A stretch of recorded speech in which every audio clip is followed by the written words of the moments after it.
This is why I don't stream it or anything. I don't know how to work this stuff. But apologize for the lag. I hope I'm not lagging. If you can hear me, that's good. That's all it needs to be, okay? If anything, I'm supposed to review this with a picture of Jack and Daxter 2 or something on the background.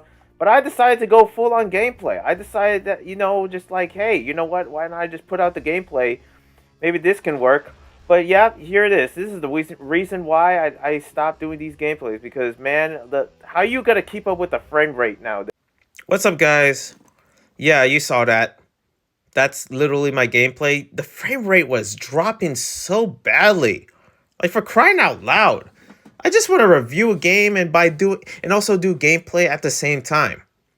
But it was preventing me. Anyways, yeah, what's up? It's me, Vince Ryder, and we're about to talk about Jak 2. And if you're old enough to know what Jak 2 is, let me tell you, it is a treat. It's kind of like nothing crazy compared to, like, games nowadays on the PS5, on the Switch, but it was something of its time, and I really do remember this game. But I only got through like one of Crew's levels, and this was like, back in like 2007 or something when I played it, and yeah, I basically, had to play it again. I had to come back, and here I am, pretty much, just I finished the game. This year of 2023, I kind of like I started the game like, oh my goodness, October of last year.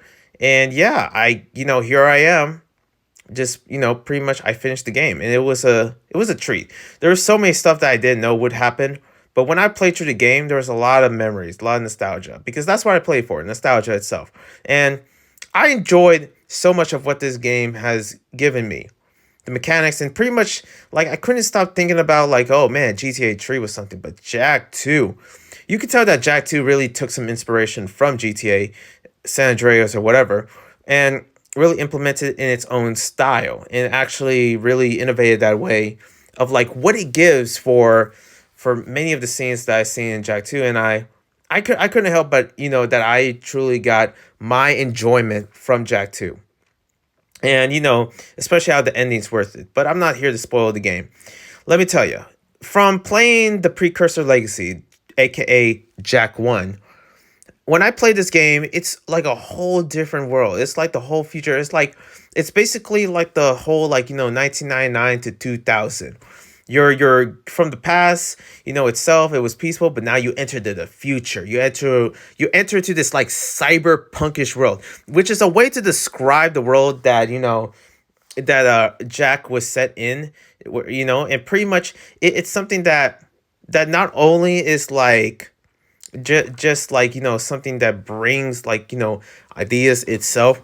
Almost it would bring some, like, I feel like cyberpunk is somewhat inspired by this world, due to the fact that, Jak is older. But how Jak 2, and it's like cyberpunk, it's like it's futuristic, but at the same time it's not, it's like Avatar 1 futuristic. I remember seeing the Avatar movie, the first one, mind you, and I saw the future surrounding it. I mean, I could say the same thing for like what, oh, man, for shoot. That blade, oh damn, I forget it. It has the word blade in it, and here I am trying to remember. Or metrics, it's like I can see how this is sort of something that is very relevant to like in the early 2000s, in terms of like how they picture what a future world looks like. And when I saw the world of Jak and Daxter 2, I'm like, yeah, that's definitely what it is. This is definitely what it is. I forget what the world, name of the world that they're in, but it's something that like is definitely of its time, And I like the abilities of like what it gives you. I also love the hoverboard, that was fun. Most of the times that I was actually doing the hoverboard gameplay when I was trying to, review it. But, here I am actually just, giving the same old kind of like just recording from my phone, and just, you see a picture, and that's just how it is, I guess. I don't know why. But this game itself, like, I always come back to it. There's a part of me like, and there's a bunch of games where I'm just like, I need to finish. There's a bunch of 3DS games that I want to finish, some PS3 games, and some, Switch games that I still need to get to. But I don't know what it is for this game itself. Like, I couldn't help but like, man, it's almost like becomes a routine. It's like, okay, I gotta finish the level. I gotta finish this. I gotta do this. I gotta do Crew's job. I gotta do something for Samus. And also Kira is back here. You see some returning characters. It's like, whoa. But also it started off very sour, especially with Kira. Like, when you actually meet up with her, aka, Jack's potential girlfriend. And it's almost like a sour taste of like who she, how she acts or something. But then later on, she noticed, especially how I don't know why Daxter was silent the whole time. And Daxter was pretty much mostly the talkative type, basically like me. And Daxter itself, there was no other scenes. Like, he was mostly himself. He's trying to be comedic here and there. And there was a part of me where I'm like, I don't see how this fits in, but I like how he's not really that talkative compared to the first game. And especially how Jack is, since he talks, because he was a mute in the last game. He's still a mute when in this game in the beginning, but when he enters in and like it goes into 2 years later, he starts to talk. You start to see a mature side, and that's the thing about this game. This game itself is like a person, like it's like a coming to age. The whole series. You see them grow up. You see them become mature. It's like he was 18 in the first game, and now he's like what is it, 18, okay, 19, 20, he's like 20 now, or 21 in this game. He's an adult, he's older, he has to think for himself, he has to be more independent or something, even though he has Daxter. And even though, like, of course there's a game, there's different icons here and there, and I like that about this game. It's not one of those games where there's a lot of icons, and I noticed that between Witcher, between, like, Forspoken, and also Assassin's Creed, the more prevalent games out there. And this one itself just has like only one or two icons every time you bounce in levels. Maybe more than two, but it's never actually like freaking 19 icons. It's always like very, very few. There's challenges, there's different parts in this game, that's not, and the challenges are like something that is not really that important. You can, go back to different worlds, but most of all, you came for the missions, and that's what I did.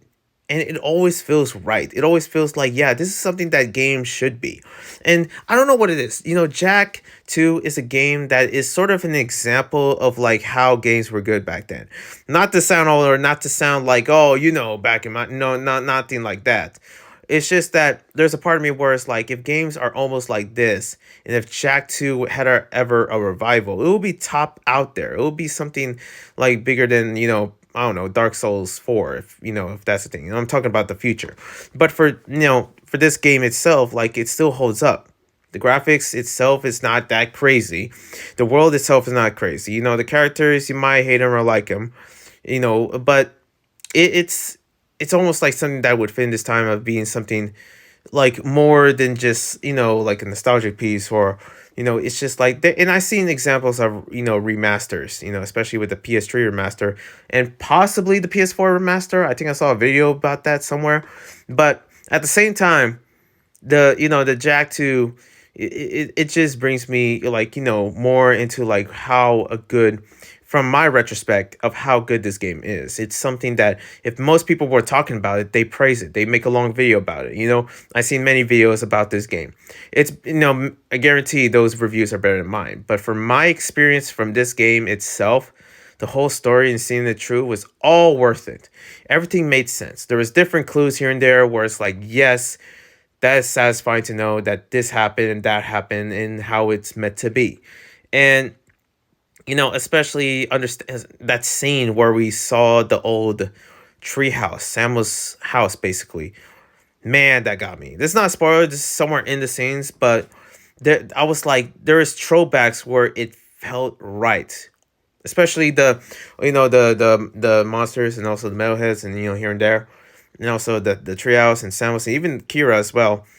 Like, it just felt right, and I like every level of like what I played. The gun levels, is questionable, but at least it's something that fits in with how this game really does. It, having guns and something is not really, the flow of Jack is still there. And you know what? I really still love the hoverboard. I probably still go back for the hoverboard tricks because I just, I love it, or jetboard. The races is something that I'm not really crazy about. I didn't really like the races that much. But other than that, this whole entire game experience, definitely worth it. Anyways, yeah, I'll see you when I see you. That was my review, retro review. One love of the beast.